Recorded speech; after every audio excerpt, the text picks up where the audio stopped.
let's talk about changing the coordinates and the basis of a field, okay? And it's important not to confuse both things.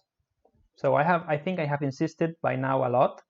So the coordinates would be how you specify the location, so the input to your field, so this can be rectangular, cylindrical, or spherical, for example. And then the basis of the field refers to the output when you are dealing with a vector field only, okay? The basis is irrelevant. If you are dealing with a scalar field, there is no basis needed because the output is not a vector. But when you are dealing with a vector field, such as the wind, yeah? So for each position xy, how do you describe this vector?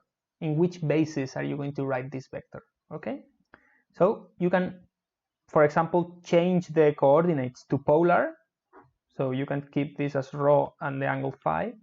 You can use the coordinates as polar, but keep the vector written in rectangular basis using x hat and y hat. Okay, so they are independent things, changing the coordinates and changing the basis. So let's learn how to do both things. Yeah. So first, changing the coordinates. So let's consider the example of a scalar field. Let's say the temperature as a function of xy. So you have some equation, for example, this temperature as a function of xy. Yeah. So now I ask you, how do I change the coordinates into polar coordinates? That's actually very, very easy. You go into the definition of polar coordinates, and remember you have all of the equations. So you can look at this. So polar coordinates are not explicitly written in this table because it would be a waste of space. Why? Because polar coordinates are equivalent to taking the first two rho and phi in cylindrical coordinates, okay?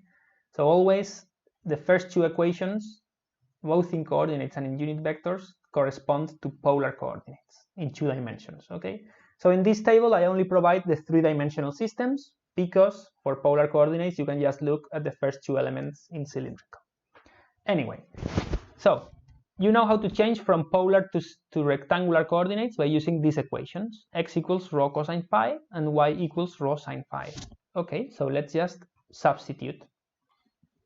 So you substitute the fact that x equals rho cosine phi and y equals rho sine phi, and therefore you end up with a function, the function t, of rho cosine phi and rho sine phi.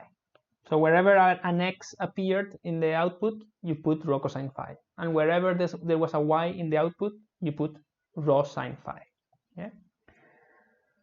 And this will give you a different function. This will be a function in polar where your variables are rho and phi.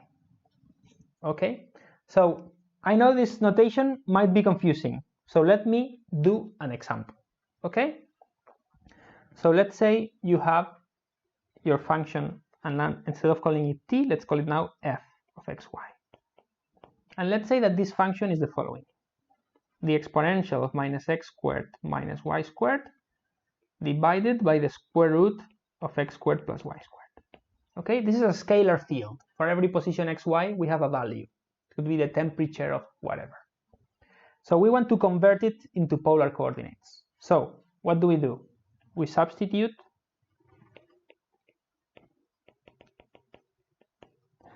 x equals rho cosine phi and y equals rho sine phi, which are the equations for polar coordinates.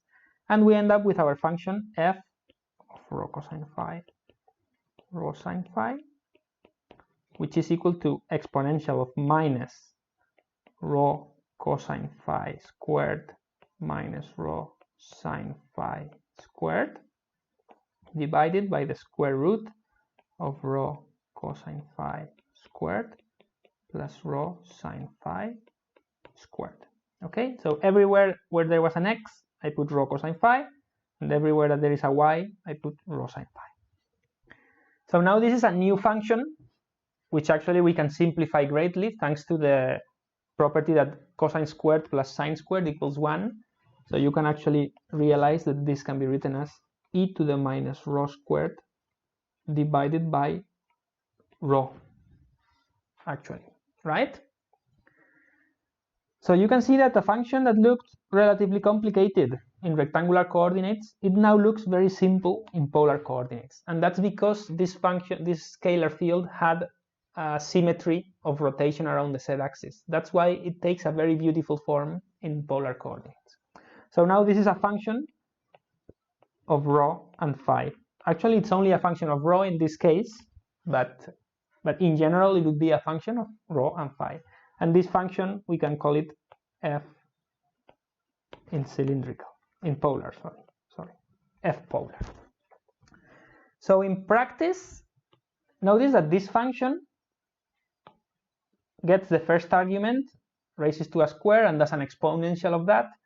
Is different to this function, right? So this function has two arguments and they appear twice, while here the second argument does not appear. So they are different functions. That's why I have used f for this one and f polar for this one.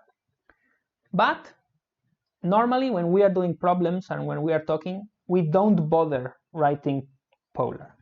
So just by writing the parentheses rho phi, we understand that this function represents the same scalar field. So we just write, so normally we just write